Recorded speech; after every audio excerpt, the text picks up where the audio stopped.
So this should be a pretty short video. I'm just going to make the connection between the wrapping function and trigonometry, because you've been working on the wrapping function in the last two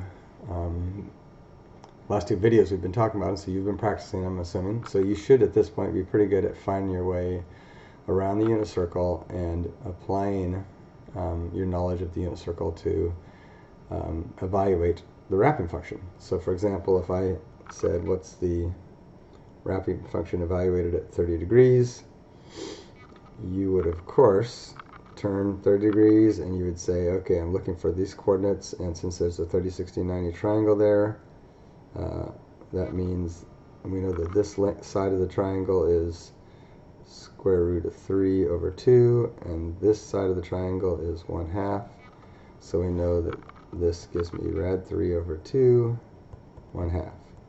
And if I ask you what's the wrapping function evaluated at, say, 225 degrees, then you would say, okay, that's 180, and 45 more would put me at 225. That gives me a reference angle of 45 degrees. So this is a 45, 45, 90. So we know that it's got to be 1 over rad 2, comma 1 over rad 2. But since I'm in the third quadrant, I'm going to the left, which means the x is negative, and I'm going down, which means the y is negative. So you should be pretty good at doing that now at this point. So the connection I want to make is, we're going to introduce you to sine and cosine. So the abbreviation is SIN, but this stands for sine. Sine, and that is cosine. So sine and cosine are basically, all they are is ratios. They're the ratio of certain sides of a triangle. So if you're looking at a right triangle and you've got an angle here, then in that triangle you have, one side is called the hypotenuse, and then these are both legs. So the sine of an angle is always equal to the ratio of the opposite leg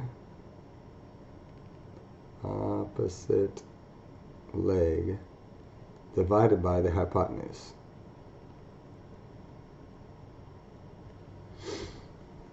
And likewise, the cosine is equal to the ratio of the adjacent leg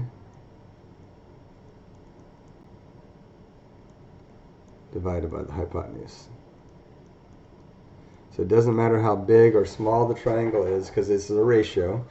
And you can tell, just to make that clear, if we put another little triangle inside there, right, it'd have the same angle, and what we're saying is the ratio of this leg to that hypotenuse is the same as the ratio of this leg to that hypotenuse.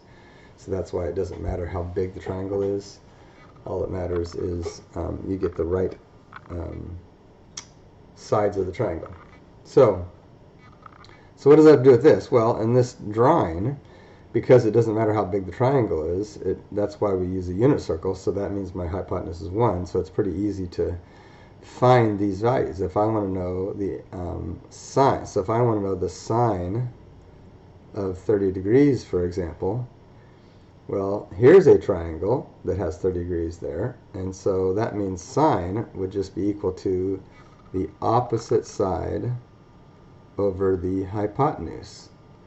Well, in this case, because we're dealing with the unit circle, we know the hypotenuse is 1. So we don't have to worry about that. So what's the opposite side? Well, here's 30 degrees. These two sides are adjacent to it. Adjacent means next to. So that means this side would be the opposite side.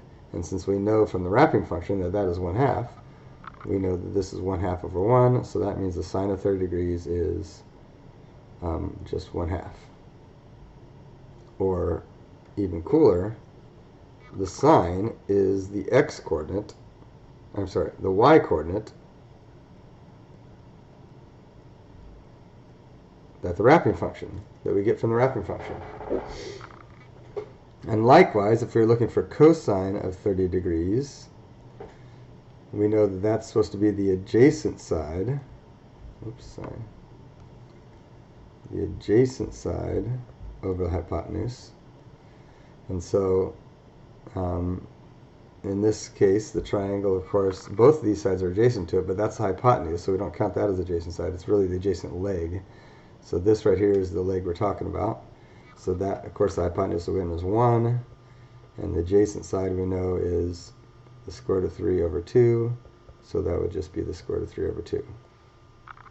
So that right there is the cosine of 30 degrees. Well, the sun is coming up and it's hitting me right in the face as I'm making this video, so sorry if the reflection off my forehead is too bright. That was a little bald joke there. Okay, so, but it's not really a joke because in the video it looks like my head is really bright.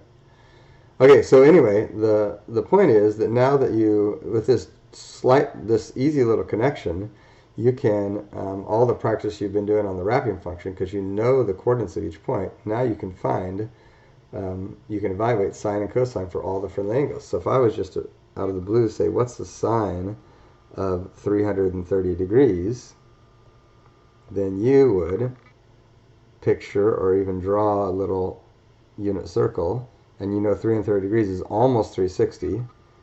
It's 30 degrees back, so it has a 30 degrees reference angle, which means I'm looking at a 30-60-90 triangle. And sine, I want the vertical side. That would be this guy right here. That's the shorter side because it's across from 30 degrees.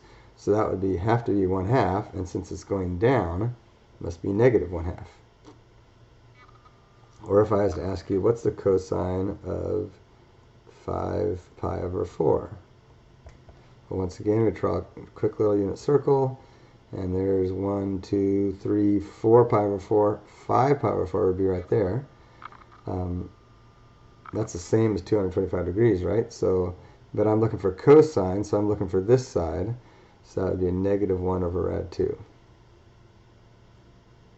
And that's the connection. So now you can go and start practicing evaluating sine and cosine for all the friendly angles.